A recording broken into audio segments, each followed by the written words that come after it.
नमस्कार. बार्शी संचार आयोजित मिळून साऱ्याजणीच्या वतीनं घेण्यात येणाऱ्या काव्यवाचनमध्ये आपल्या सर्वांचं स्वागत.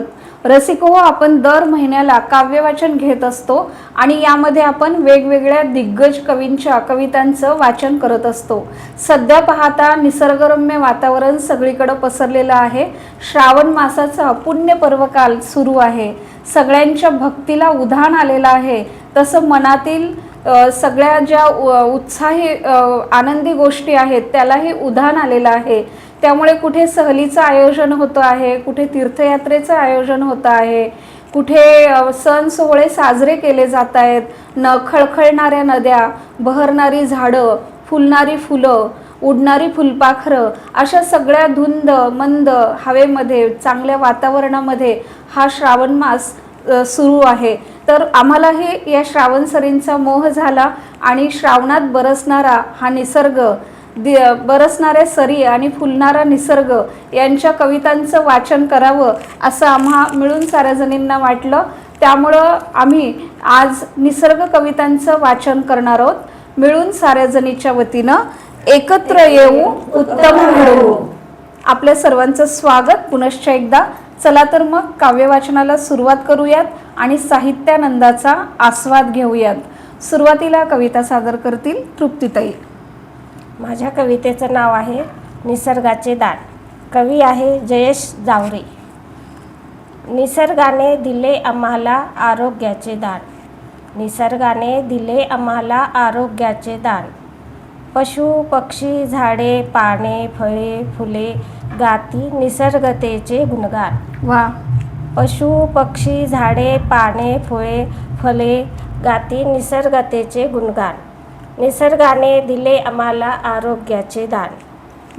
रानो माळी डोंगर माथ्यावरून पाझरती पाण्याचे निथळ झरे. निसर्गाने दिले आम्हाला आरोग्याचे दान. वा.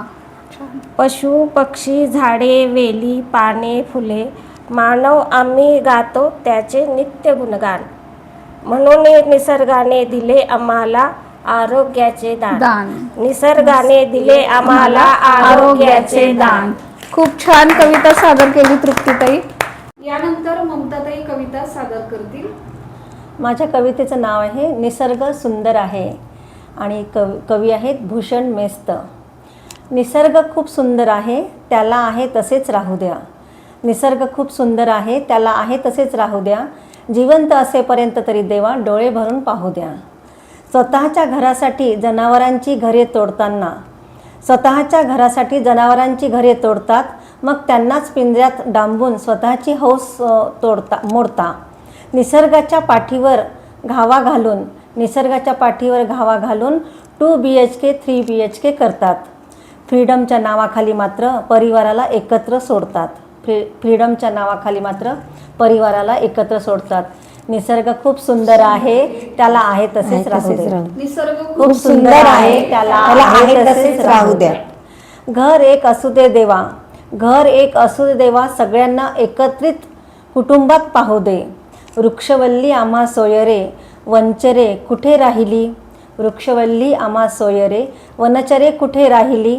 वृक्ष तोडून आता प्रत्येकाच्या बाल्कनीने फक्त रोपटे मी पाहिली.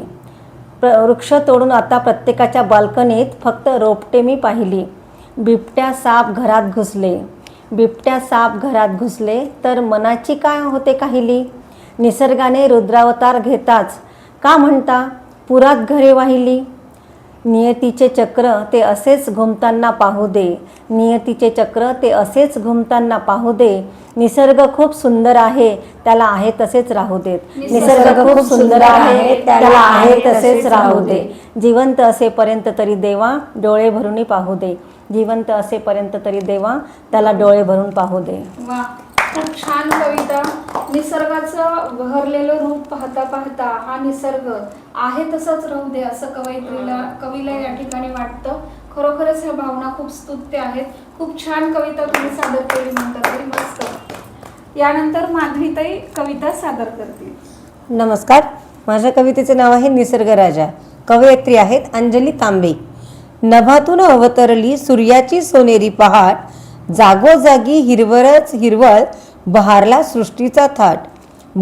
सृष्टीचा थाट सोबत घेऊन किरणांची आरास रंगीबिरंगी फुलातून सुगंधी सुवास सोबत घेऊन किरणांची आरास रंगीबेरंगी फुलातून सुगंधी सुवास खळखळणाऱ्या झऱ्यातून बासे पैंजनाचा नाद झऱ्यातून बासे पैंजनाचा नाद पक्षी किलबिल करून देती त्याला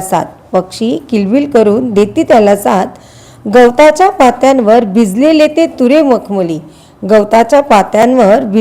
तुरे मखमली सृष्टीचे ते रंग छेडण्या फुलपाखरे उडती इवली उंच उभी राहिली नारळाची झाडे हिरव्या राणी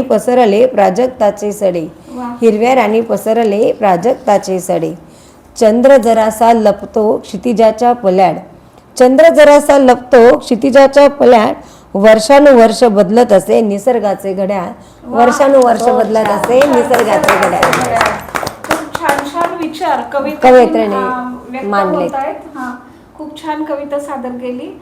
यानंतर कविता सादर करेल प्रीती. कवितेचे नाव निसर्ग. कवी स्वप्नील चौधरी. किती फुलांवर हक्क सांगतात जन्मदाती झाडं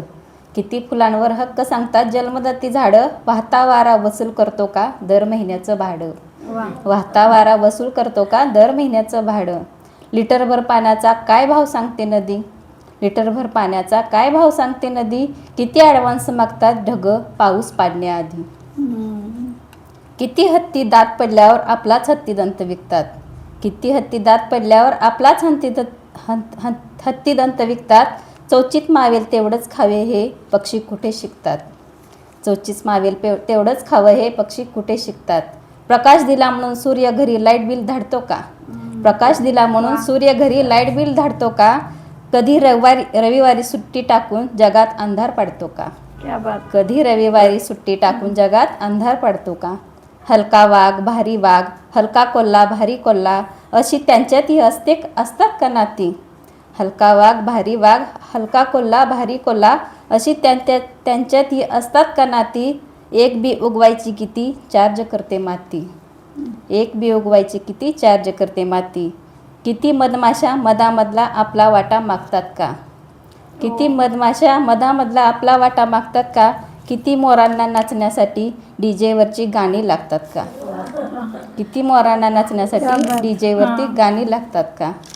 समुद्रही आपल्या मिठावरती कधीच टॅक्स सांगत नाही सतत प्रवास करून ही नदी तिकीट कधी मागत नाही अनादी काळापासून निसर्ग आपल्याला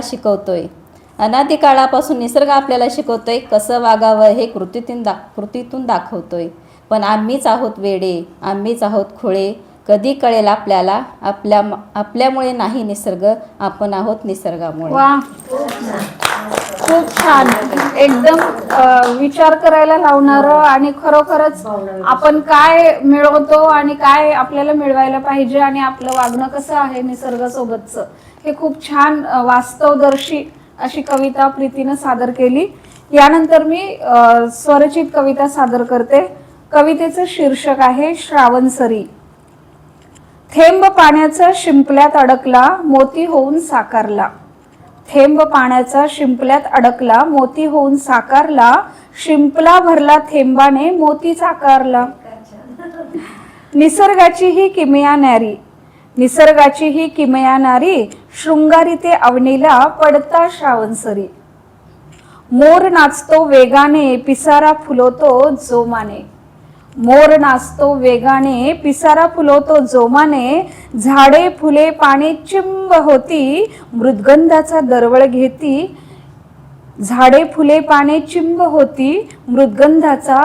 घेती या कातरवेळी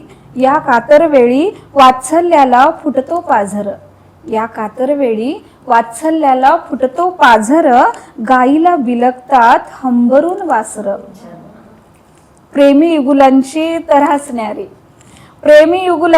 तऱ्हाच न्यारी श्रावणसरीच्या हिंदोळ्याने भेटीला येई भरारी अशाच श्रावणसरी श्रावण सरींचा जसा वर्षाव होतो तशा सगळ्यांच्या कवितांमधून वेगवेगळ्या भावनांचा वर्षाव झाला. कारण निसर्गाच्या सानिध्यात राहताना आता खरोखरच फक्त निसर्गाचं वर्णन करणं इतपतच राहिलेलं नाहीये, तर निसर्गाची देखभाल करणं ममताताईंच्या कवितेतून आलं.